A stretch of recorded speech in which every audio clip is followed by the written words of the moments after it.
सृष्टि के आरंभ में केवल परम शिव थे। वे निराकार, असीम और शून्य रूप में विद्यमान थे। किंतु जब तक शक्ति का संयोग न हुआ, तब तक न तो सृष्टि आगे बढ़ी और न ही जीवन का चक्र प्रारंभ हुआ। शक्ति ही वह दिव्य ऊर्जा है जिससे रचना, पालन और संहार संभव होता है। शिव बिना शक्ति के केवल शव हैं और शक्ति बिना शिव के दिशाहीन। यही कारण था कि ब्रह्मांड के संतुलन के लिए शिव और शक्ति ने अपने दिव्य रूप अर्धनारीश्वर का प्रकट किया। महाशिव पुराण में इसका अद्भुत वर्णन मिलता है। भगवान शिव ने अपने शरीर का आधा भाग देवी पार्वती को समर्पित कर दिया। दाहिना भाग शिव का था, जिसमें तप, योग और वैराग्य का तेज था। बायां भाग देवी का था, जिसमें करुणा, स्नेह और सृजन की शक्ति विद्यमान थी। जब यह दिव्य रूप प्रकट हुआ तो सभी देवताओं ने अनुभव किया कि सृष्टि तभी संतुलित रह सकती है जब स्त्री और पुरुष दोनों की शक्तियों का समान रूप से सम्मान हो।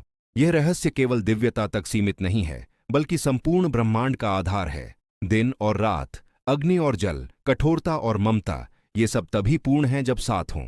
यदि केवल पुरुष शक्ति होती तो सृष्टि में सृजन न होता, और यदि केवल स्त्री शक्ति होती तो दिशा और अनुशासन का अस्तित्व न होता। दोनों का मिलन ही परम ब्रह्म है।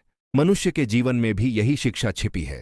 हर इंसान के भीतर दो पहलू होते हैं, एक कठोर और दूसरा कोमल। जब तक दोनों का संतुलन न हो, जीवन अधूरा रहता है। जैसे माता का स्नेह और पिता का अनुशासन मिलकर ही एक बालक को श्रेष्ठ इंसान बनाते हैं। एक राजा को न्यायप्रिय होने के साथ साथ दयालु भी होना चाहिए। एक साधक को कठोर तपस्या करनी चाहिए, लेकिन उसके हृदय में करुणा भी बनी रहनी चाहिए। महाशिव पुराण में कहा गया है कि जो भी अर्धनारीश्वर का ध्यान करता है, उसके भीतर से स्त्री और पुरुष का भेद मिट जाता है। वह हर जीव में एक ही आत्मा का दर्शन करता है। यह रूप हमें सिखाता है कि ब्रह्मांड का मूल आधार एकता और संतुलन है। न पुरुष श्रेष्ठ है, न स्त्री कम। दोनों साथ मिलकर ही शिव शक्ति कहलाते हैं और दोनों मिलकर ही सृष्टि का संचालन करते हैं। इसीलिए महाशिव पुराण कहता है, अर्धनारीश्वर का ध्यान करने वाला व्यक्ति अपने भीतर शिव और शक्ति दोनों का अनुभव करता है और अंततः मोक्ष के मार्ग पर अग्रसर होता है।